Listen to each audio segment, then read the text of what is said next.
tai pieš griovį. Žodžiu, šiandien Faustas su Olivija kažką tapys ant drobių. Drobės jau pasiruoštos. Turim guašų, turim teptukų, turim stovus ir vaikai pradės savo darbus. Na ką, tai galim pradėti darbus? Gerai. Olivija. Pirmą žolę piešiu. Ką Olivija pieš? Aš Aha, ką Olivija piešia? noriu toliau Aha, vadovę. gerai.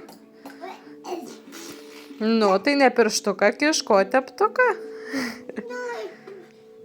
Gerai, pradėsim nuo to.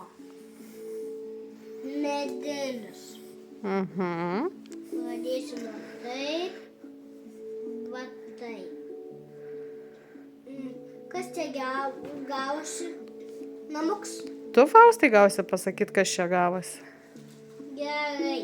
Ir pradėsim nuo tų. Ir va taip. Ir va taip. Ir padarysim galiausiai langus.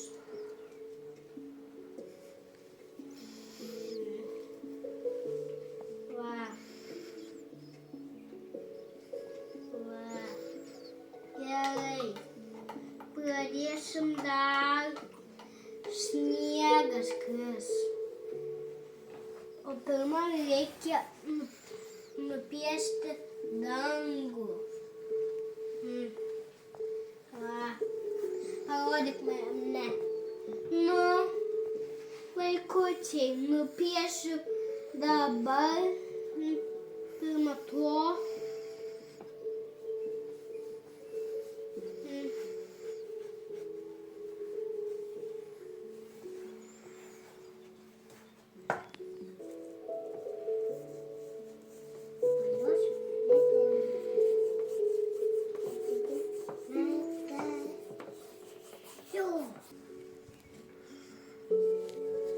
Va.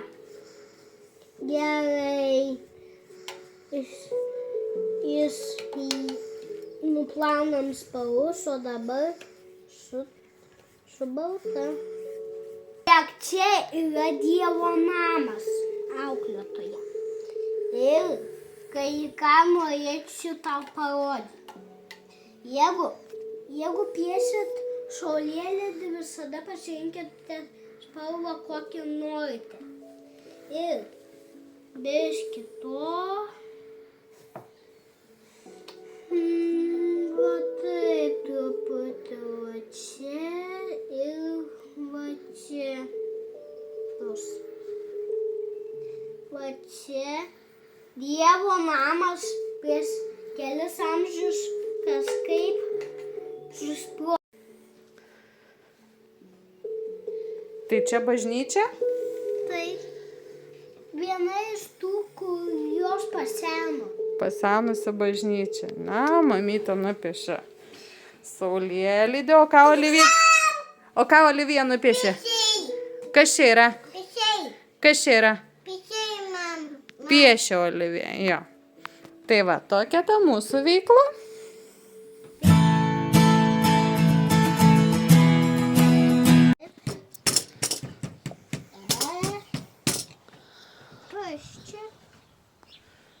Nu, ką dabar pagaminsi? Duona. Duoną gamina. Man reikia blizgučių. Gerai, naudok blizgučius. Žiūrėk, čia paltai duona pjauna. O aš padariau urvinių žmonių picą. Urvinių žmonių picą? Taip. O, geras. O ką Olivija daro?